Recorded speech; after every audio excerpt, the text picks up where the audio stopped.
현대인들을 한마디로 이렇게 표현을 합니다. 고독한 군중이라고. 사람들은 많이 있지만 그 많은 사람들 속에서도 홀로 고독하게 외롭게 살아가고 있는 것이 현대인이라는 겁니다. 이미 이것이 1950년도에 미국의 사회학자 리스먼이 벌써 그렇게 그의 책에서 지적을 했습니다. 근데 이 고독의 정도는 사실은 나라마다 조금씩 다른 것 같습니다. 놀랍게도 우리 한국 사람들이 이 고독한 정도가 아주 심하다고 합니다. 아마 제 생각으로는 일제시대를 경험하고 남북 분단이 일어났고 6.25 전쟁이 터졌고 산업화가 일어나면서 혼자서 잘 살아보려고 노력하는 이런 이제 흐름들이 있어서 이제 한국 사회 사람들이 더 고독해진 것 같아요. 작년 2015년에 OECD 그 경제협력개발기구라고 그러는데 거기서 이제 한 가지 조사 발표를 한 것이 있습니다. 한국은 사회적 지원 네트워크 부분에서 10점 만점 중에 0.2점을 획득했다는 겁니다. 10점 만점에 0.2점이면 이건 점수도 아닌 셈이에요. 100점 만점에 몇 점이죠? 2점밖에 안 된다. 이럴 정도인데 그 뭘 가지고 이제 했는가 하면은 만약 당신이 곤경에 처하거나 도움받기를 원할 때에 의존할 수 있는 가족이나 친구가 있습니까? 라는 이런 질문을 각국에다가 다 한 거라는 거예요. 근데 이제 그걸 응답한 것들 가지고 결과를 도출해 보니까 이렇게 우리나라가 가장 낮은 점수도 아닌 것과 같은 그런 점수를 받았습니다. 말하자면은 우리나라 사람들은 세계에서도 더없이 고독하게 살아가는 그런 사람들이 압도적으로 많다. 더없이 고독한 사회다. 라는 겁니다. 지난 22일 한 주 전입니다. 서울시에서 고독사 실태와 대안정책 토론회를 열었습니다. 거기서 서울시 복지재단이 2013년도 서울 지역의 고독사 발생 건수에 대해서 분석한 것을 발표를 했습니다. 2013년도에 서울시의 고독사는 2343건이라는 겁니다. 매일 6명 이상이 홀로 쓸쓸한 죽음을 맞이한다는 겁니다. 그런데 중요한 것은 25개 자치구 가운데서 부유층이 거하는 강남구가 156건으로 최고 많았다는 겁니다. 가난한 사람들만 이 고독사하는 것이 아니라 오히려 부유한 사람들 가운데서도 고독사하는 사람이 많다는 겁니다. 고 김대중 대통령 처남 이성호 씨가 85세인데 작년인가 언제 오피스텔에서 홀로 그렇게 쓸쓸한 죽음을 맞이했다는 겁니다. 자기 자녀들은 미국에 있고 자기 혼자 여기 나와 있는데 거기서 아마 갑작스러운 죽음을 85세였는데 맞이했다는 겁니다. 대통령 처남인데도 그렇게 고독사를 했다는 겁니다. 이 고독사하는 사람들의 주거지 유형별로는 다세대 주택 그리고 쪽방이 압도적으로 1위를 차지한다는 겁니다. 발견한 사람들은 주로 집 주인이나 관리인이 발견을 한다는 거예요. 그걸 보면은 가족 사는 사람들은 그 가족 관계망이나 사회 관계망이 이것이 이제 파괴되고 소멸이 된 것이 아닌가 이렇게 생각을 하게 됩니다. 그리고 이런 고독사가 매년 점점 이렇게 증가를 한다는 거예요. 그래서 이 고독사가 이제는 경제적인 문제를 넘어서서 사회적인 현상으로까지 뻗어나가고 있는 것은 아닌가, 이런 염려를 할 정도가 됩니다. 그래서 서울시, 가장 그런 고독사가 많은 서울시가 이런 부분에 대해서 대안을 강구를 하려고 이런 발표에도 가졌던 것입니다. 그것은 이제 서울시뿐만 아니라 앞으로 우리 한국 사회 전체가 이런 문제에 대해서 심각하게 고려를 하고 대안도 마련을 해가야 할 줄로 압니다. 우리 인간은 사실은 고독한 존재라고 하죠. 이제 군중 속에서 고독만 느끼는 것이 아니라 고독사까지 하는 그러한 고독한 존재가 된 겁니다. 인간은 우주에 홀로 던져져 있는 존재라고까지 철학자들은 이야기를 합니다. 그래서 철학자들은 이런 고독의 문제, 실존적인 고독을 어떻게 극복할 것인가 아주 고민도 많이 하면서 대안도 이야기를 합니다.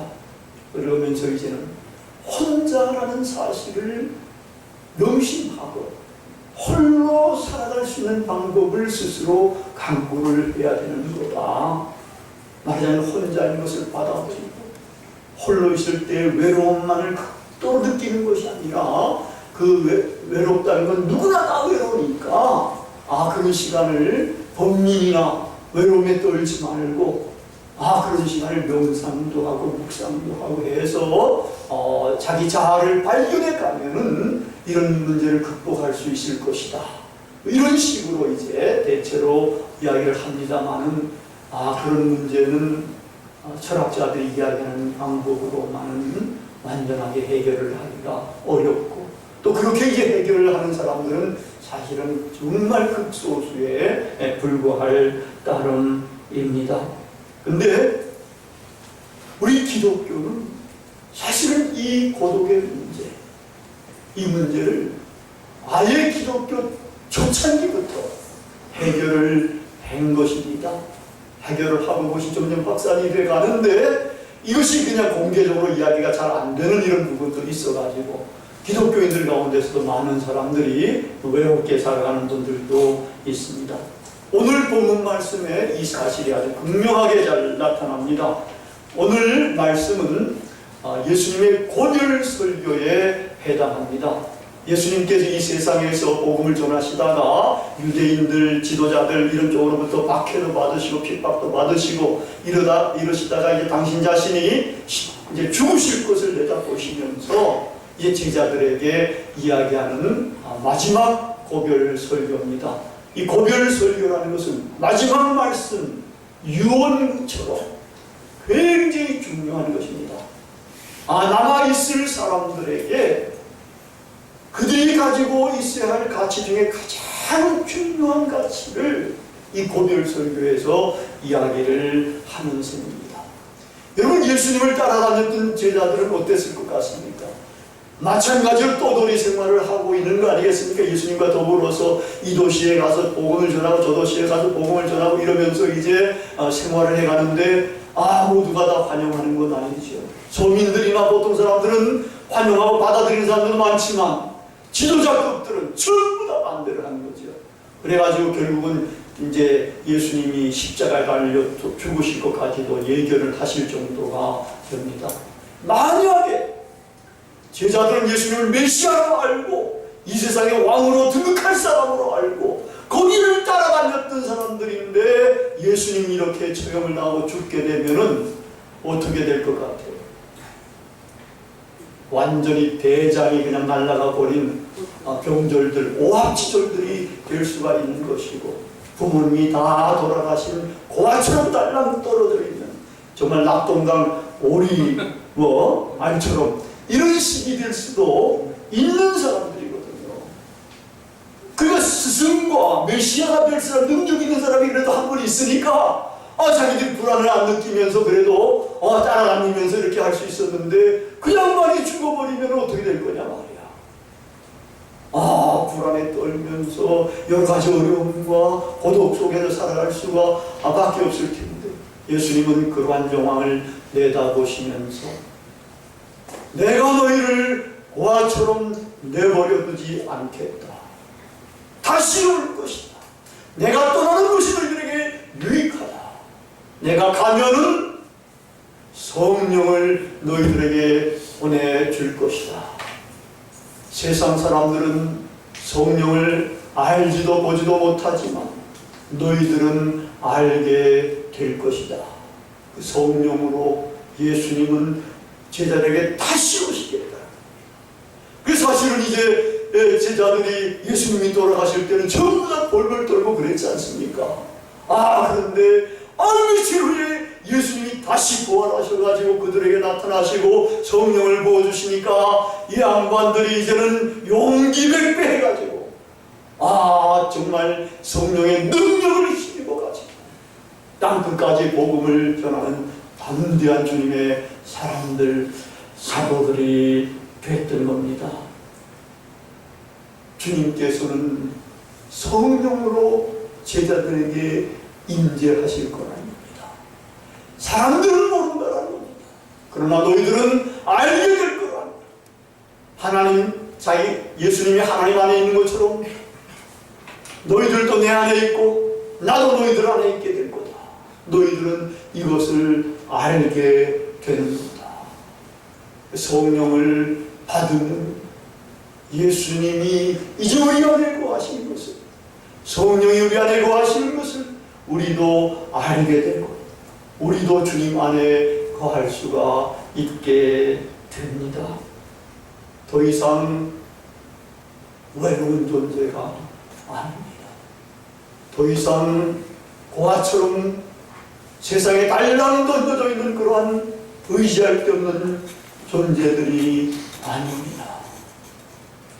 창조주 하나님, 우주의 주가 되시는 하나님, 모든 악의 권세를 깨뜨리시는 주님께서 이제는 성령으로 우리 안에 내주하셔서 우리에게 말할 수 없는 위로와 기쁨과 평화를 주시게 되는 겁니다. 그러면 우리는 더 이상 고독한 존재가 아닙니다. 우주에 어디에 있든지 간에 내 안에 계시는 주님과 우리는 대화를 나눌 수가 있게 됩니다.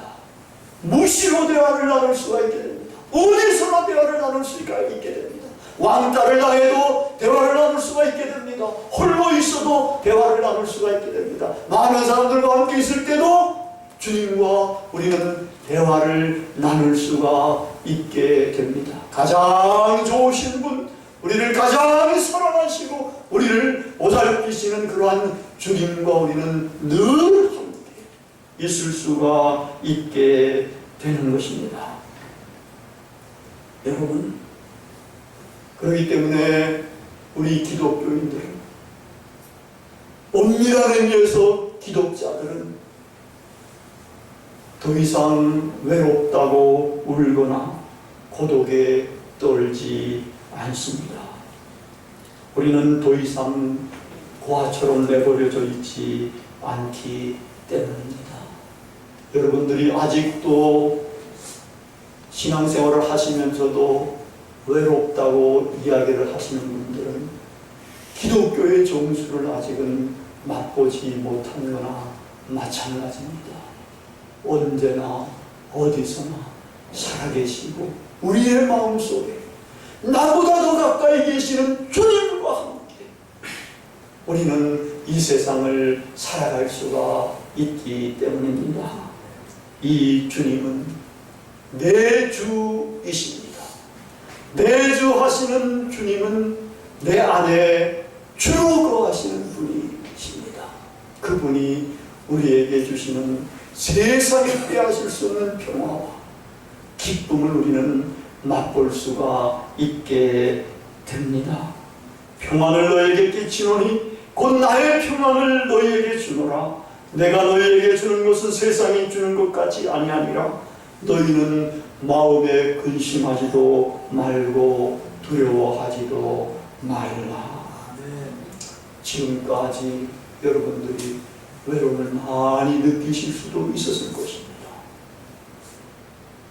지금과 같은 방식으로 살아가면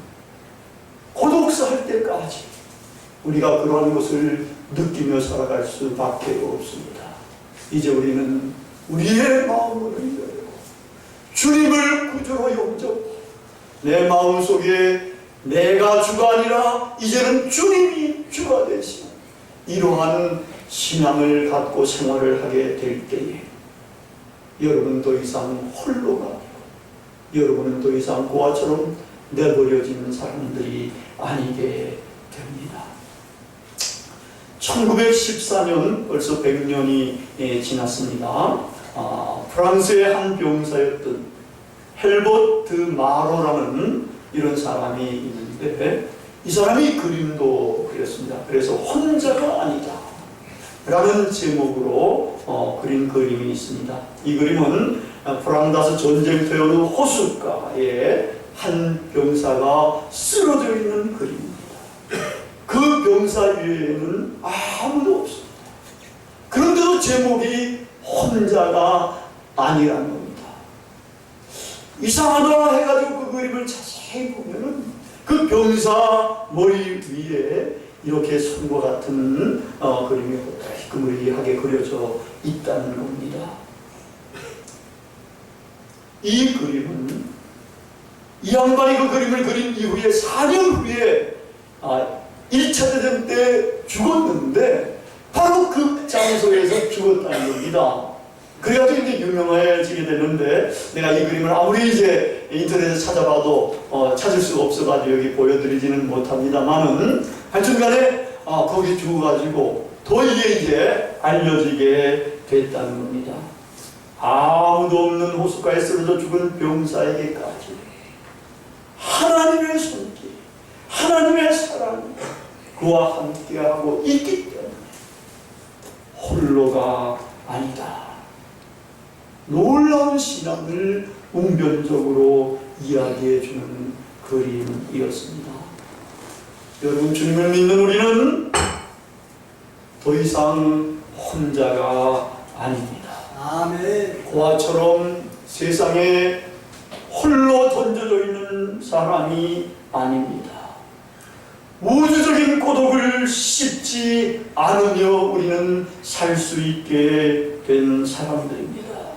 우리는 이제 내주하시는 예수님과 성령님과 함께 살아가는 복받은 하나님의 자녀들이 되는 겁니다. 내 주님께서 내 주 하신다는 사실을 우리는 명심하시기 바랍니다. 내 주 하시는 분을 이제는 내 주님으로 모셔야 하는 겁니다. 그러면은 내주하시는 성삼위 하나님과 함께 세상의 모든 고독과 외로움을 이겨내 주님이 주시는 기쁨과 평안으로 이 세상을 힘차게 살아가게 될 것입니다. 믿습니까? 아멘. 그렇게 되기를 진심으로 바랍니다. 복음송가 누군가 너를 위해 기도하네 가사를 소개하면서 말씀을 맺겠습니다. 당신이 지쳐서 기도할 수 없고 눈물이 빗물처럼 흘러내릴 때 주님은 우리 연약함을 아시고 사랑으로 인도하시네. 누군가 널 위하여 누군가 기도하네. 내가 홀로 외로워서 마음이 무너질 때 누군가 널 위해 기도하네. 당신이 외로이 홀로 남았을 때 당신은 누구에게서 위로를 얻나? 주님은 아시네. 당신의 마음을 그대 홀로 잊지 못함을. 조용히 그대 위에 누군가 기도하네. 내가 홀로 외로워서 마음이 무너질 때에 누군가 널 위해 기도하네. 다 같이 기도하시겠습니다.